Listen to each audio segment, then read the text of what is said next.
Hello friends, welcome back to my YouTube channel and my name is Akash Thakur. आज हम आपके साथ एक और न्यू टॉपिक लेके आए हैं और आज के इस टॉपिक में हम चर्चा करेंगे G20 सम्मेलन की, जिसकी अध्यक्षता आज वर्तमान में भारत कर रहा है। और इसके बारे में हम जानेंगे कि G20 क्या है, G20 कब स्थापित किया गया, इसके स्थापित होने के कारण क्या हैं, इसके उद्देश्य क्या हैं, और चर्चा करेंगे कि वर्तमान में जो भारत इसकी अध्यक्षता कर रहा है, वैश्विक स्तर पर भारत पर क्या प्रभाव पड़ेगा इसका। ठीक है दोस्तों, तो शुरुआत करते हैं G20 सम्मेलन की कि इसकी स्थापना का कारण क्या था इसके पीछे। तो दोस्तों 1997 में एशियाई वित्तीय संकट आया था, जिसकी शुरुआत थाईलैंड से हुई थी। वहाँ पर थाईलैंड की करेंसी जो थी उसमें बहुत ज़्यादा गिरावट आ गई थी, मुद्रा में अवमूल्यन हो गया था, जिसके परिणाम स्वरूप इसका प्रभाव एशिया के कई देशों में देखने को मिला, जैसे इंडोनेशिया, मलेशिया, थाईलैंड, हांगकांग और फिलीपींस जैसे देशों में इसका प्रभाव आपके देखने को मिला। वहीं चाइना, सिंगापुर, ताइवान और वियतनाम जैसे देशों पर इसका कम प्रभाव देखने को मिला। तो हम कह सकते हैं कि 1997 के एशियाई वित्तीय संकट के परिणाम स्वरूप एशियाई और वैश्विक स्तर पर जो अर्थव्यवस्था थी उनको एक गहरा धक्का लगा और एक तरीके से वैश्विक स्तर पर आप आर्थिक संकट देख पाए, जिसके परिणाम स्वरूप कई देशों ने इसके सॉल्यूशन के लिए और आपके देशों की आर्थिक स्थिति को मजबूत करने के लिए 1999 में आपके G20 नाम से एक संगठन बनाया, जिसमें आपके 19 देश और आपका एक यूरोपीय संघ नाम का एक संगठन शामिल है। ठीक है, तो G20 की जो स्थापना की गई दोस्तों 1999 में की गई थी, जिसमें आपके 19 देशों के वित्तीय मंत्री और केंद्रीय बैंक के जो गवर्नर हैं वो शामिल हैं, और वहीं एक आपका सोवियत यूनियन भी इसमें शामिल है। तो इनकी संख्या टोटल आपके 20 है, इसीलिए इसे G20 सम्मेलन का नाम दिया गया है।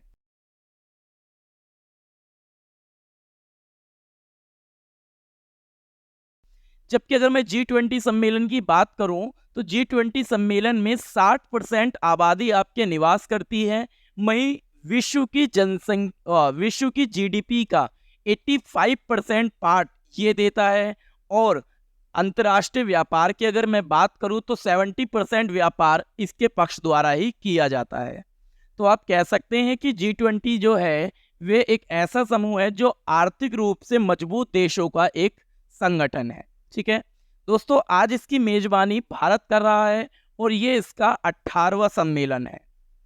ठीक है दोस्तों, वहीं पर अब जो भारत इसकी मेजबानी कर रहा है, ये किस दिन आप आयोजित किया जाएगा, तो इसका आयोजन 9 और 10 सितंबर 2023 में भारत में किया जाएगा, और आपका जो इसका स्थल रहेगा वो रहेगा प्रगति मैदान, दिल्ली में।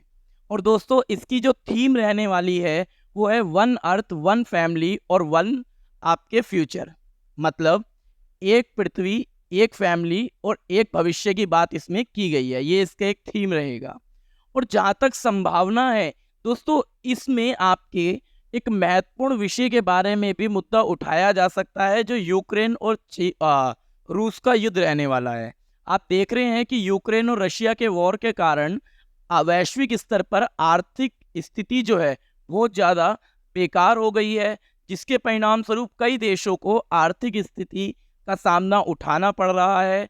तो संभावना है कि G20 सम्मेलन में आपके ऐसा ही मुद्दा उठेगा, जिससे वैश्विक रूप से जो आर्थिक हम कमजोरियां देख रहे हैं देशों के बीच में, उसका समाधान निकाला जाए।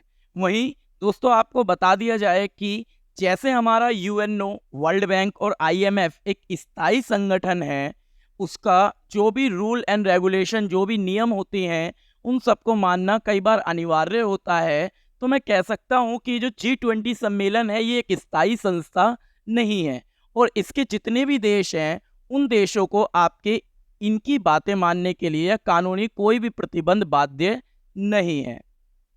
वहीं दोस्तों अगर मैं बात करूं, इसका कोई भी मुख्यालय नहीं है और इसका कोई भी सचिवालय नहीं है।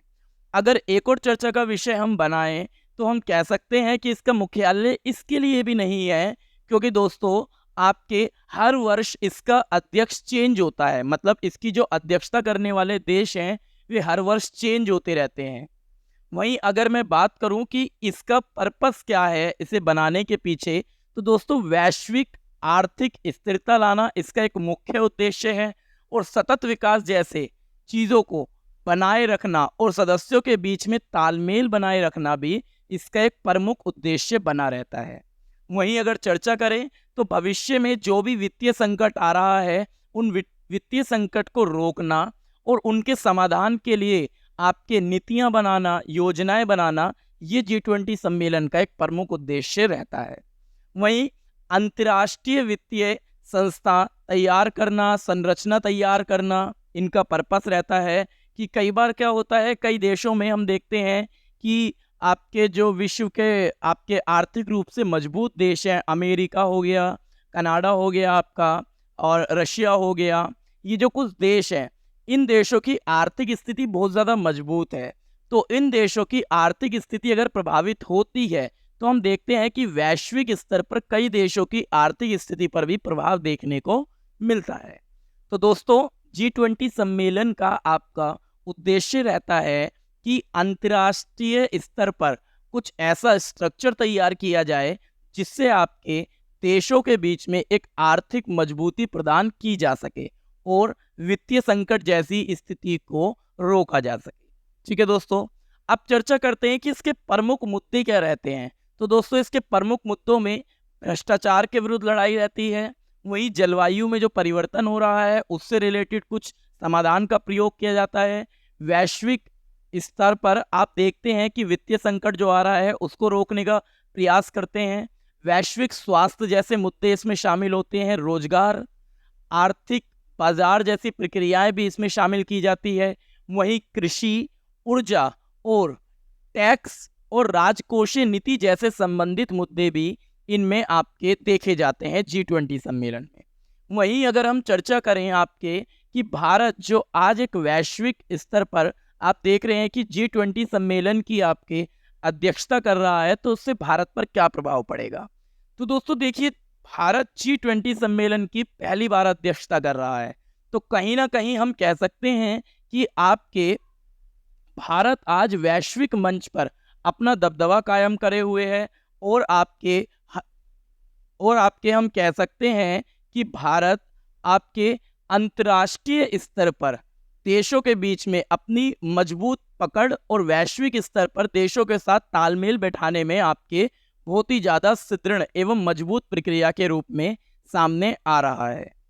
आप ये भी कह सकते हैं दोस्तों, जो आज भारत वर्तमान में G20 की अध्यक्षता कर रहा है उसका प्रभाव हम देखेंगे कि वैश्विक स्तर पर भारत में आप देखोगे कि निवेश की प्रक्रिया को बढ़ावा मिलेगा, और कई देश भारत में जो आज आ रहे हैं G20 अध्यक्षता में शामिल हो रहे हैं, वे भारत में आपके कुछ समझौते, कुछ निवेश, और हम देखेंगे कि भारत के एक विदेशी संबंध को भी मजबूती मिलने का प्रयास किया जाएगा। ठीक है दोस्तों, तो आई होप सो आपको G20 सम्मेलन के बारे में क्लियर हुआ होगा कि G20 सम्मेलन क्यों बनाया गया था, G20 सम्मेलन का पर्पस क्या है, और जो आज भारत G20 सम्मेलन की अध्यक्षता कर रहा है उस पर क्या प्रभाव पड़ सकता है। दोस्तों इस वीडियो को ज़्यादा से ज़्यादा शेयर करें ताकि लोगों तक यह इन्फॉर्मेशन पहुंच सके और पता लग सके कि आज जो भारत वैश्विक स्तर पर G20 की अध्यक्षता कर रहा है इससे भारत की स्थिति कितनी मजबूत हो रही है। ठीक है दोस्तों, अगर आप हमारे चैनल पे नए हैं तो चैनल को सब्सक्राइब जरूर कीजिएगा, बेल आइकन को क्लिक कीजिएगा ताकि आने वाली हर एक नोटिफिकेशन के बारे में आपको जानकारी मिलती रहे। जब तक के लिए दोस्तों मिलते हैं आपसे नेक्स्ट वीडियो में। जय हिंद।